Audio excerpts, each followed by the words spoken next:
Boa noite, pessoal. A gente vai começar hoje, né, a nossa tipo de preparação para o ICMS São Paulo, né, que é uma prova que vai ocorrer ainda esse ano, né, para fiscal do Estado de São Paulo, né, do ICMS, e vai ser assim, tirando concursos como Serpro e Dataprev, né, que são empresas de tecnologia, vai ser o concurso assim de um órgão público com o maior número de vagas para TI dos últimos tempos, né? Estão anunciando, eu acho que já está até certo, né, que vão ser 125 vagas para TI. E a banca, né?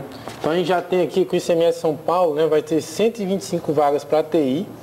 Eu falei um número assim inédito, né, de coisa, então vai estar para todo mundo. Normalmente esses cursos com muita vaga tem perspectiva de chamar mais ainda, né? Então eu diria que é mais de 130 pessoas, né? Porque eu acho que o Estado está querendo se modernizar, né? O Estado de São Paulo. A gente já sabe que a banca também vai ser a Fundação Carlos Chagas.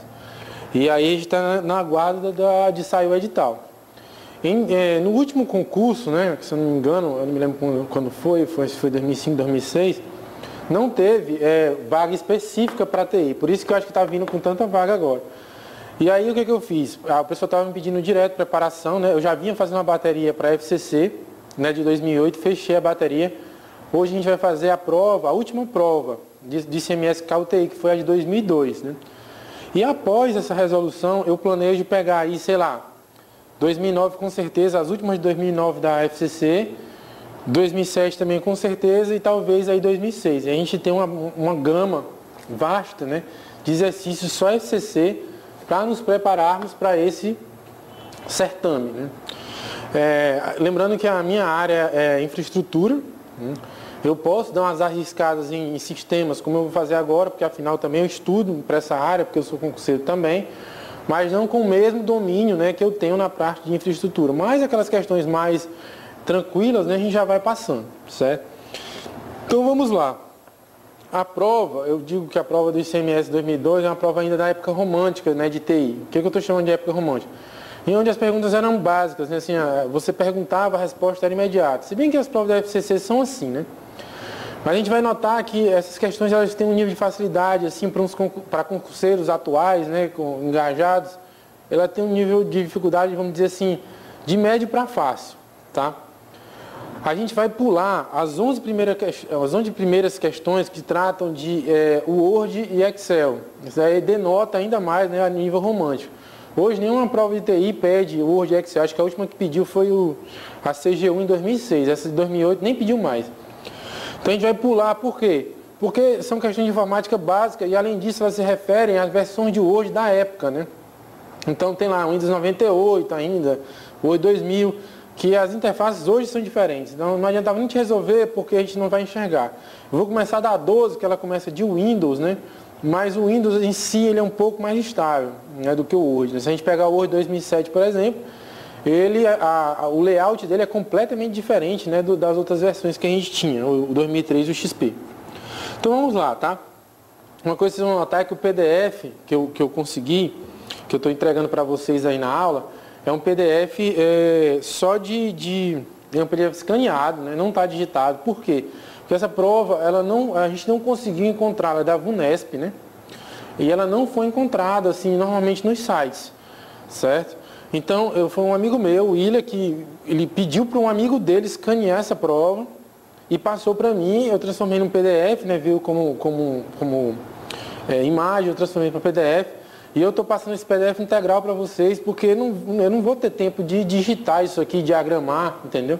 Então vai o PDF do jeito que está, ainda com as marcações do aluno que realizou a prova, né? Ok? Então vamos lá. Então a gente vai para a questão 12, tá? A primeira questão que a gente vai fazer é a 12. Então a questão simples, ele fala assim, ó, após a sua instalação, o Windows 98, ó, ele está falando de Windows 98, né? Mas a gente vai ver que o Windows, assim, a partir de 98 ele ficou bem estável. Teve muitas mudanças, mas em algumas áreas, outras não. Permite que novos componentes sejam incluídos através do painel de controle, tais como, né? Então ele fala assim, ó, permite que novos componentes seus sejam incluídos através do painel de controle, tais como. Então a gente vai ver que de cara, né, que a gente sabe que é adicionar e remover, né, programas, sempre. Então você instala o Windows, né, e depois você vai lá e adicionar e remover o programa, você pega a instalação do Windows, né, porque aqui a diferença é a seguinte: adicionar e remover programas, né, principalmente para remover, a gente usa para softwares externos. A gente vai lá, instala o software, aí depois eu quero desinstalar o software, né? Aí a gente pega e desinstala. O que ele está perguntando aqui é componentes do próprio Windows, né? Aqui, componentes do próprio Windows. Então, além de se adicionar e remover, que a gente limitaria a gente aí a D e a E, a resposta correta vai ser a E, porque vai pegar ainda a guia de instalação do Windows. Então, você vai painel de controle, você vai no painel, depois você vai adicionar e remover e escolhe as guias onde vão ter todos os softwares, né, que não foram instalados por padrão ou que você desabilitou durante a instalação. Normalmente o usuário comum ele é o usuário Next, que a gente chama. Ele vai Next, instalou e pronto. Alguns usuários, para não sobrecarregar o sistema operacional, eles entram na instalação, né, como a instalação avançada, e começam a tirar algumas coisas que não são necessárias, né, que só vão sobrecarregar o sistema operacional. Se você fizer a instalação padrão, depois você pode tanto adicionar uma ferramenta que seja necessária ou remover uma ferramenta que você não acha necessária para deixar o sistema operacional mais limpo, né? Então a resposta aqui nessa questão, fácil também, né, é a E. Você só precisava tomar cuidado com aqui o pronome seus, né? Seus referente a quem? Ao Windows, né? Então são componentes do próprio Windows que eu vou instalar, não é um software externo, tá certo? Então vamos para 13. Mais uma sobre o Windows também. Então, assim, a personalização da tela do Windows 9X pode ser feita utilizando-se o botão. Então a personalização da tela do Windows 9X, aí tem uma lacuna. Pode ser feita utilizando o botão tarará do mouse. Qualquer configuração, né, que vocês não sei se já perceberam, qualquer seleção, né, de entrar, selecionar, é feita com que botão? Com o botão esquerdo. Qualquer tipo de configuração, verificação, é feita com o botão direito do mouse. Certo? A gente já ficava aí com duas alternativas, né?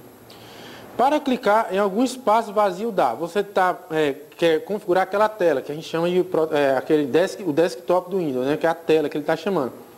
Então você pode clicar em qualquer lugar da própria tela, que é o desktop, que aqui está em português, que é o quê? Área de trabalho. Que teoricamente deveria ficar limpa, né? Mas a gente enche de bagulho, né?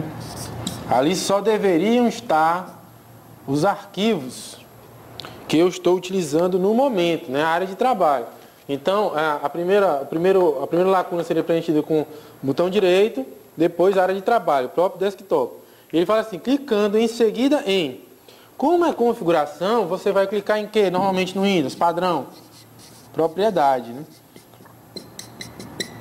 E assim a gente preenche propriedades.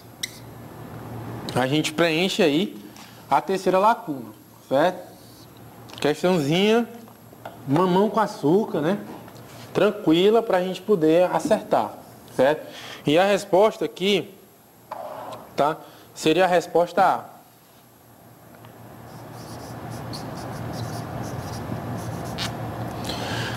Isso aqui a gente está mudando alguma área da proteção de tela. A gente pode ter várias coisas aqui, né, para mudar. Poder mudar o fundo de tela, quando você entrar nessa área de propriedade, você vai ter várias áreas, né, propriedade, visualização. E aí você vai poder mudar a proteção de tela, o próprio fundo desktop, até a resolução, certo? Então a questão 13, a resposta é A. 14, ainda sobre o Windows, tá? Ainda aí sobre o Windows. Com a execução do desfragmentador, né? Questão sobre desfragmentação, desfragmentador.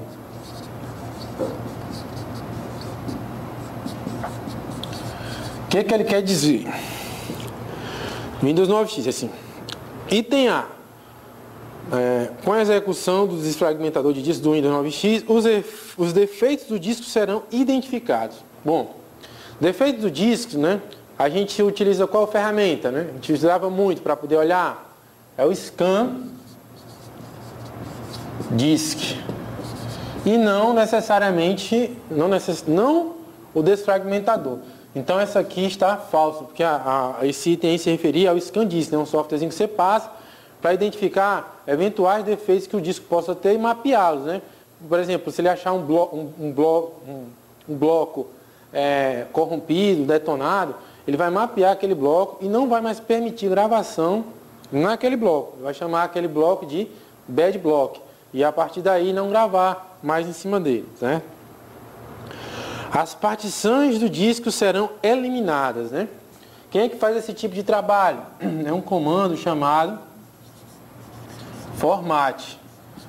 Lembrando que são as partições, né? A formatação lógica, né?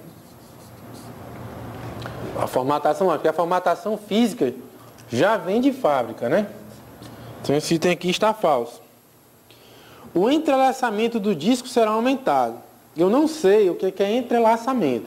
Se ele estiver chamando de entrelaçamento o fato de softwares serem intercalados, né, áreas do mesmo software serem intercaladas entre si, ou seja, não respeitar, né, a continuidade de escrita para um dado software, ou seja, eu escrevo um pedaço de software aqui, outro pedaço ali, no meio dele tem outro software. Então, isso daí é justamente o contrário, né? Esse entrelaçamento vai diminuir e o objetivo, na realidade, é zerar esse entrelaçamento, de modo que os softwares sejam todos escritos continuamente, melhorando assim, o desempenho do nosso HD, tá? Então, isso aqui está falso, porque é o contrário, né?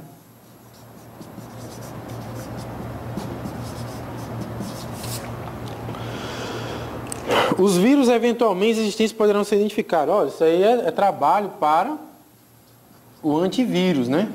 Que nem faz parte, até hoje, do nosso Windows, né? Normalmente a gente coloca outro antivírus no meio. Por eliminação, a gente vai ficar com a letra E. Mas vamos ler. Os programas poderão ser executados com maior rapidez. Como eu falei, você tem um HD, está aqui sua partição, né?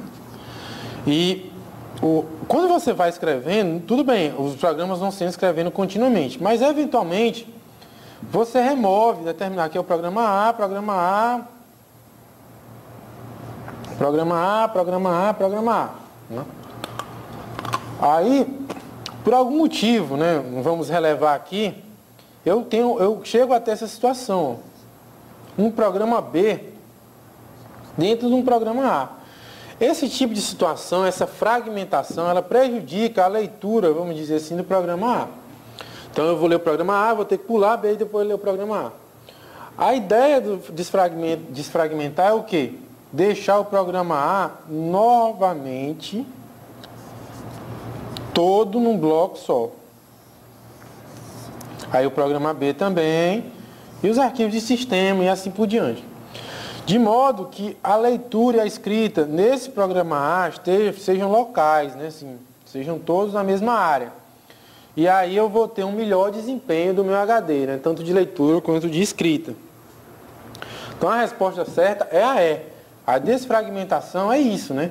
Você reescrever os softwares em áreas contínuas. Então, a gente tem aí a cada tanto tempo, né?